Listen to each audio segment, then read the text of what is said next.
আজকে টুকাই সার্জিস আলম আগামীকাল March two Gopalganj ঘোষণা করেছে। সকল মুজিব সৈনিকদের আমি বলবো, এরা মার্চ টু গোপালগঞ্জ ঢুকার সাথে সাথে একটাও যেন ফেরত না যেতে পারে। এদের স্পর্ধা কতটুকু বেড়েছে, তাদের লিমিট কতটা ক্রস করেছে, তারা নিজেরাই জানে না। সকল মুজিব সৈনিকরা প্রস্তুতি নাও, রেডি হও, বাকিটা বুঝে নাও। কালকে দেশ রক্ষা, দেশের অস্তিত্ব রক্ষা এবং রাজাকারের বাচ্চাদের উচিত শিক্ষা দেওয়ার দিন। গোপালগঞ্জবাসীদের দিকে সারা দেশ তাকিয়ে আছে।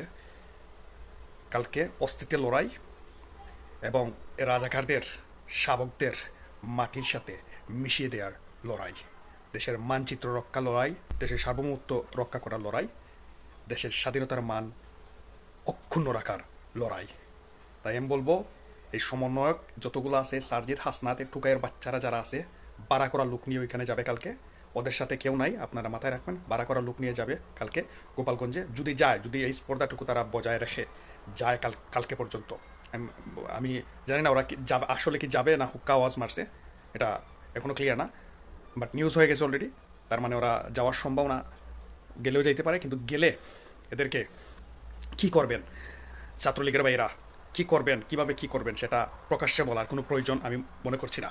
তাই এদেরকে এমন শিক্ষা দিবেন যে তারা জীবনে আর এই দুঃসাহস যাতে দেখাতে না পারে, সেই শিক্ষা আমি চাই কালকে বাংলাদেশ থেকে সার্জিস যদি যায় কালকে, এটা পাস্ট হয়ে যাবে, ইতিহাস হয়ে যাবে এই নামটা।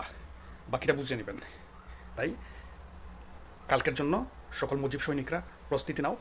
এই রাজাকার বাচ্চাদেরকে, একাত্তরের পীড়িত শক্তির বাচ্চাদেরকে রুখে দাও। ইনশাল্লাহ বিজয় আমাদের হবে। জয় বাংলা, জয় বঙ্গবন্ধু।